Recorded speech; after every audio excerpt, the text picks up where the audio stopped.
Well, welcome to the Catholic community of St. Francis TV. My name is Trevor Thompson, and I'm the director of the Office of Justice and Peace. And I'm here today with a guest, Rosemary Herhold, who is the founder of Greener Lent and a parishioner of St. Francis. And we're going to learn more about Greener Lent today. So thanks for being here, Rosemary. Well, thank you, Trevor. I just want to say that here in this holy season of Lent, we have many opportunities to participate in Lenten liturgies, small groups, service projects, devotionals. You can find all of that information on our parish website. One of the initiatives that we've promoted for the last 3 years is Greener Lent. And so we have a wonderful opportunity here to learn more about this initiative, how it was founded, what inspired it, and really what it is. And it's not too late to sign up, even though Lent has started. So we have Rosemary here, who is the founder of Greener Lent, to share more about that. Maybe you can just share a little bit about yourself here as we get started. Okay, well, thanks, Trevor. I'm a new parishioner, or at least a newer parishioner to St. Francis, and I can say that I absolutely love it. The priests are holy. The music is beautiful. The parishioners are so welcoming, and there's so many opportunities to serve at St. Francis. I just really am so glad I'm here. Yeah, we're glad you're here as well.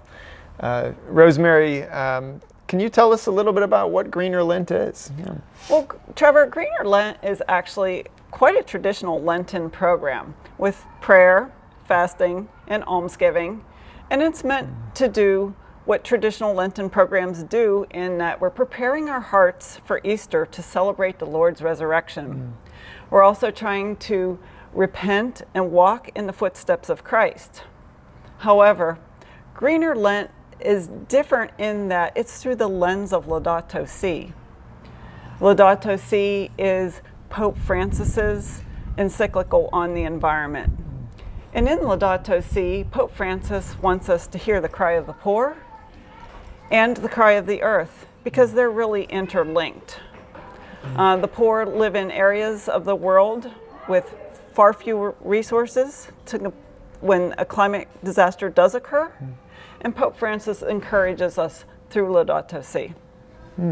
So it incorporates the traditional prayer, fasting, and almsgiving, all three of them, not just fasting component. Can you tell me a little bit more how each of those components are part of Greener Lent? The first component of Greener Lent is fasting.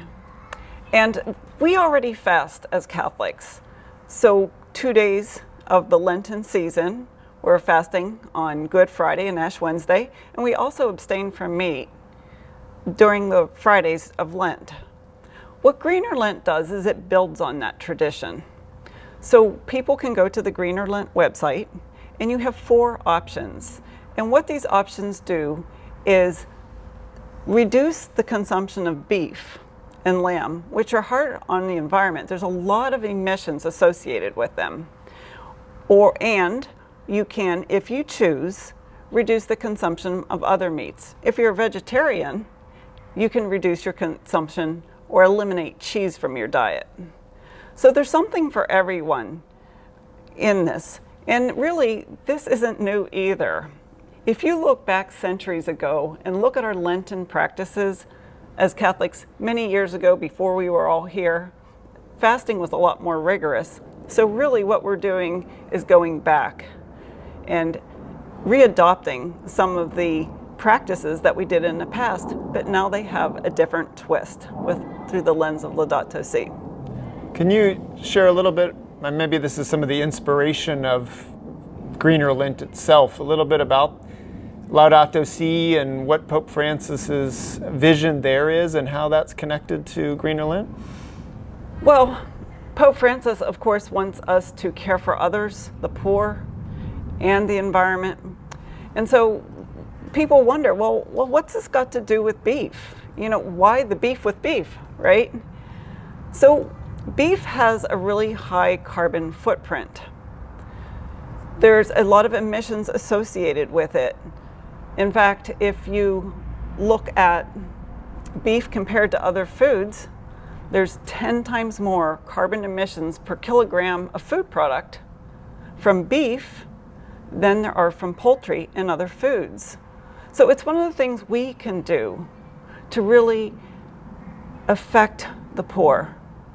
We can reduce the carbon emissions and we can help them because there's no FEMA for them. When a disaster occurs in an area around the equator, which is where most of the poor live, whether it's a drought, a typhoon, or anything like that, there's no FEMA jumping in to help them.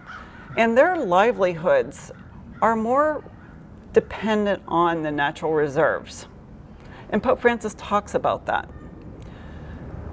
In our economy, we have a diversified economy. We don't rely on the natural reserves, but that is their livelihood, and we're called to protect it and to help them. Yeah, I could tell from the way that you're sharing that this is something that's personally important to you, the issue caring for the environment, caring for the poor. Can you tell me more about how that was a kind of first personally touched you, or some of the inspiration to founding this program? Yeah, I didn't even know about Laudato Si when I founded it. When you founded it? Uh-huh. No, I had no idea it even existed. But my heart was breaking for the poor. And I knew the poor were being hurt by a climate crisis they did little to create. I knew that the richer countries, like ours, were the source of a lot of the carbon emissions. And the poor contributed very little. Yet they were the ones suffering. And I thought a lot about, the parable of rich man and Lazarus, and how the rich man didn't really hurt Lazarus. He didn't kick him. He didn't hit him. He didn't say beat them in the story. The rich man simply ignored Lazarus. It was more of the sin of omission. And as I reflected on that just really started to bother me. And I wondered what could be done. And as we know, the end of the story, Lazarus goes to heaven and the rich man spends eternity in hell. And that's because Jesus cares so much about the poor. He cares so much that he'd separate the goats and the sheep based on our love for the poor. So it just weighed on my heart and I wanted to do something. So you founded this, 4 years ago, I think? Yeah, 4 years. Something like that. And we've been participating at St. Francis for 3 years now. How has it grown over these years? Well, thanks. Yeah, it has grown and it's changed a lot. The first emphasis was mostly on fasting, but through actually input from a priest from St. Francis, oh, wow. It's gone and expanded a bit, and one of the ways it's expanded is through the almsgiving. Yeah, tell me more about that. It's more formalized now. The almsgiving, yeah. Yeah, so now there's a place you can go on the Greener Lent website and give to Catholic Relief Services. There's a Greener Lent Catholic Relief Services program.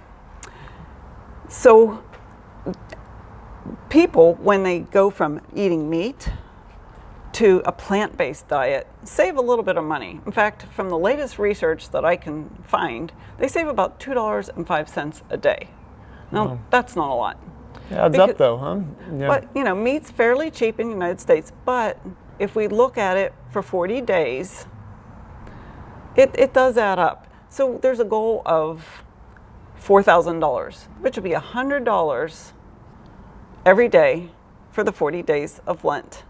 And we're hoping to raise this, and we're well on our way already. It's exciting. Oh, wow. So even before people started saving, a few people started contributing. The other thing that's changed is the emphasis on prayer. There's always been an emphasis on prayer. And what's Lent without prayer? If you're not growing in your prayer life, you're just stagnant, right? But now it's more formalized. You can go on the Greener Lent website and commit to prayer. Your commitment to prayer, signing up for, say, a rosary every week, really helps you stick with that commitment because you signed up for it. And you can also go on the Greener Lent website and put a message out to the community, a prayerful message for the community. And that inspires the other people in Greener Lent to keep praying and know that we are praying together as a group. What's really interesting in how it's grown is it used to be just Catholics. And now it's Catholics and Episcopalians and Baptists and Presbyterians and people with no faith Wow. community at all. So it's just really nice that we're all praying together. So That's beautiful. yes, thanks. That's beautiful. Tell me, are there some numbers that you have? Lent has started here, and have you seen the numbers grow of people who are participating or congregations that are participating?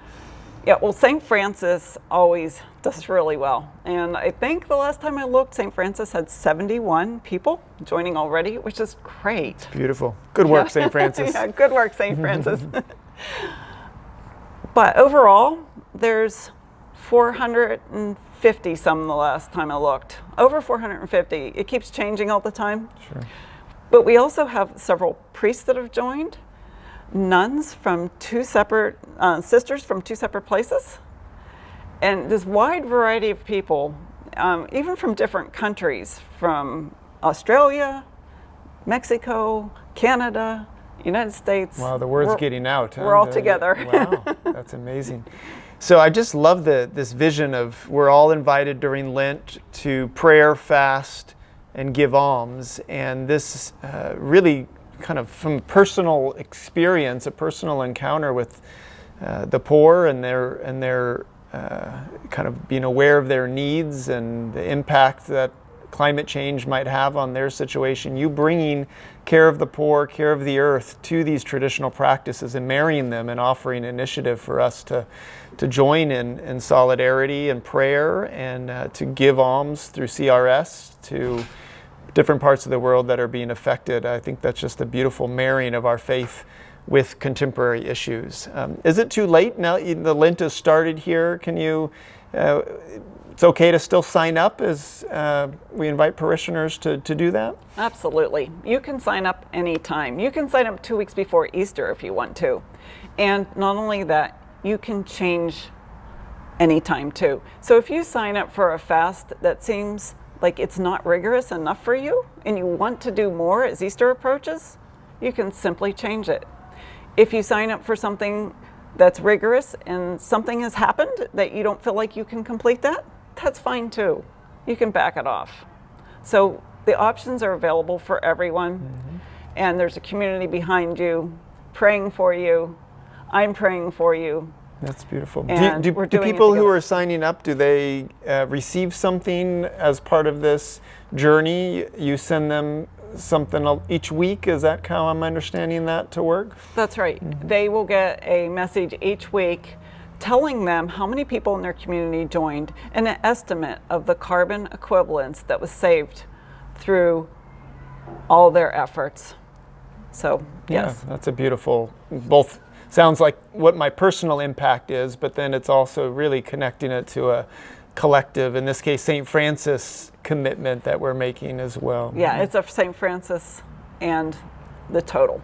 Yeah, that's beautiful. Thank you, Rosemary, for your witness, for taking initiative, really. And I just love the connecting the personal with something that's very contemporary in terms of a social issue with our faith so deeply, and marrying that and offering an opportunity for our community to grow in faith. So thank you for that witness and for the invitation to participate in Greener Lent. Thank you, Trevor. I really appreciate it. And thanks to everyone at St. Francis that has signed up and welcomed me so nicely. Yeah. Well, this is all for St. Francis TV in this episode. We look forward to seeing you along the way here in our Lenten journey, and if not, at the celebration of the Lord's resurrection at Easter. Be well.